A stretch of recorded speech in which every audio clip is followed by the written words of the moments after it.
gandariyadu waxay ku silsilaysan yihiin baabuurta ku silsilaysan yihiin qof qura looma ogola inuu saa u dhaqaaqo saa nafti ilaahay wala ka qabtay niyo halkaas inta hadar joogayo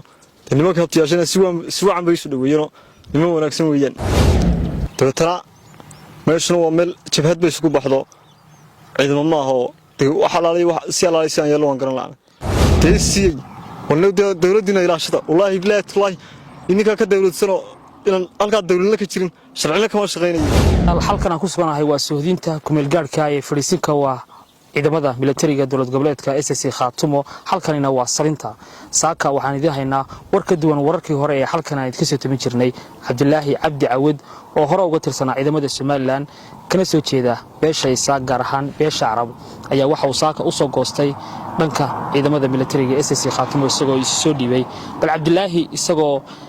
beel ahaan ka soo jeeda beesha Isaaq sideebuu ay suuragal ugu tahay maxaa ka dambeeyay inuu haatan ku soo biro xilligan ciidamada dawlad goboleedka SSC Khaatumo isla markaasna isku soo dhiibo Cabdulaahi soo dhawow bal waxaad faahfaahin naga siisaa ujeedada oo dhaw waxa ka dambeeyay inaad xilligan isku soo dhiibtay ciidamada SSC salaatan ka wadaha barga dhaweed og tagay laga soo saaray la saacanood saddex jeer baan tagay waxaan qabtay Hargeysa iyo reerahayaga baan qabtay saddex jeer baa la soo qabtay oo la soo celiyo raafa lagu keenay hadana dadana meeshuna waa meel jabhad bay isku baxdo ciidamo ma aho waxa si aan yeelo waan garan laana haddii waxaan soo goostay ciidamada caadiga ah sharciga leh Khaatumo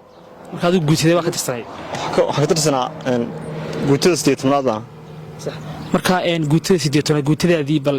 xaaladeedii intee ba ka hadhay guutada waxa ka hadhay wax yar ba ka hadhay rag badan baan hayno waxa hadhay ilaa 10 iyo waxa hadhay ilaa 15 baa hadhay walma sax waxa wada dhintay waxa wada dhaawac midho ma noqdeen iyo qaar dhaawac ku dhintay dhakhtarkii Hargeysa markii laga dhintay marka adna waxa isku daday maadaama guutada dhimatay inaad ciidamada Soomaaliland iskaga baxday oo qoyskiina family ku noqotay waa laga diiday waxa la khasab hadana ku kaalay meeshii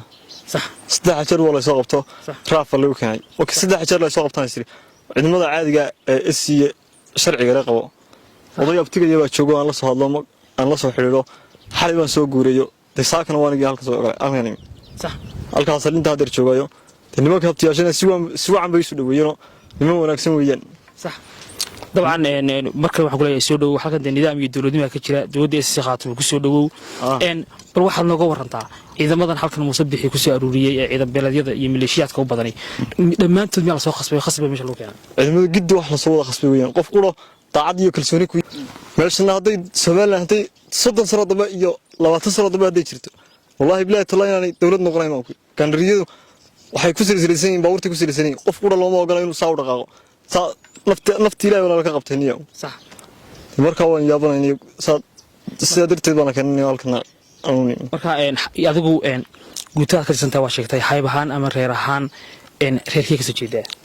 nin Arabana in Araba Cabdullah Araba marka halkan maxay family-giina iyo qoyskiisina uga dira safaray halkan qoyskooda waxaan fariin uga dirayaa horta ummadda wada salaamaya horta reerkayga kaandha kaga dhashay gaarka meel ma jira waan leeyahay abtiyaashii la joogayo niman wanaagsan hooyaday ka dhalatay صح wax dhib ma jira maan leeyahay xilligan doonaa wallahi fasaxi karaa iyo waan soo yeegi karaa صح marka fariin saasan u soo salaamaya deesi walaal dawladina ilaashada wallahi billahi ininka ka dawladsano inaan halka dawladna ka jirin sharciina kama shaqeynayay